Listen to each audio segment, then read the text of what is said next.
మీరు అన్నారు బళ్ళు ఓళ్ళ బళ్ళు అయినాయి. స్ట్రైట్ ఆఫ్ హర్మూజ్ జాగ్రఫికల్లీ ఇరాన్కి బాగా క్లోజ్గా ఉండటం మూలాన ఇరాన్కి పై చేయి వచ్చింది యుద్ధంలో. దానికి తోడు మీరు అన్నట్టుగా అమెరికాలోని డెమోక్రాట్స్ రిపబ్లికన్స్లో కొంతమంది అమెరికన్ ప్రెసిడెంట్ అయిన డొనాల్డ్ ట్రంప్కి వ్యతిరేకంగా నో కింగ్స్ మూమెంట్ స్టార్ట్ చేశారు.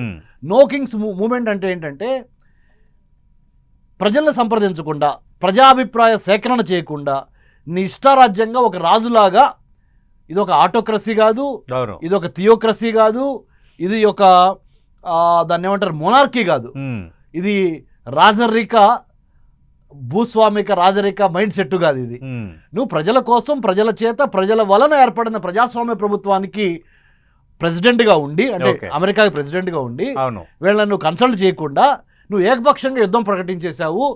పీస్ కావాలి, వార్ ఎమ్మంటనే ఆపేయాలని మీరు అన్నట్టుగా అమెరికాలో కూడా చాలా సివిల్ అన్రెస్ట్ స్టార్ట్ అయింది. మీరు అన్నట్టుగా ఇంకో పాయింట్ కూడా ఇరాన్లో కూడా చాలా మంది ప్రజలు మొదట్లో రెండు గ్రూపులుగా ఉన్నాయనుకున్నాం. ఒకటేమో అయతుల్లా ఖొమైనీని సపోర్ట్ చేసే గ్రూప్ అనుకున్నాము, ఇంకోటేమో యూత్, ఫారెన్ ఎడ్యుకేటెడ్, ఏది వేరే దేశాల్లో చదువుకొని ఇరాన్లో సెటిల్ అయిన వాళ్ళు. వీళ్ళందరూ 100% ఇరానియన్ అయతుల్లా ఖొమైనీకి వ్యతిరేకంగా రోడ్డు మీదకి వస్తారని అనుకున్నాం. కానీ అలా జరగకుండా ఇప్పుడు ఇరాన్ ఏకమైంది. ఏంటి దీని పరిస్థితులు మనం గమనించినప్పుడు సార్, మనకి ఇరాన్కి బాగా కలిసి వచ్చిన అంశము జాగ్రఫీ ఒకటి.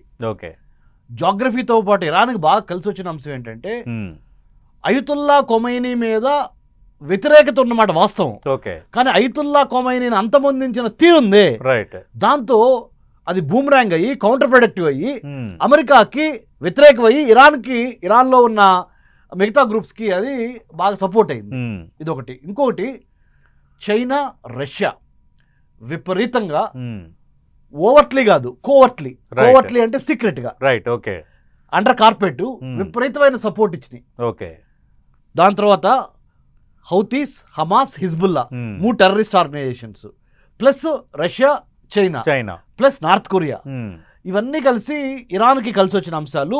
మరి ముఖ్యంగా ఇరాన్ నుంచి 50% పైగా ఆయిల్, న్యాచురల్ క్రూడ్ గ్యాస్, ఇవన్నీ ఆయిల్ కానీ, న్యాచురల్ గ్యాస్ కానీ, క్రూడ్ ఆయిల్ కానీ, ఇవన్నీ భారతదేశం ఇంపోర్ట్ చేసుకుంటుంది.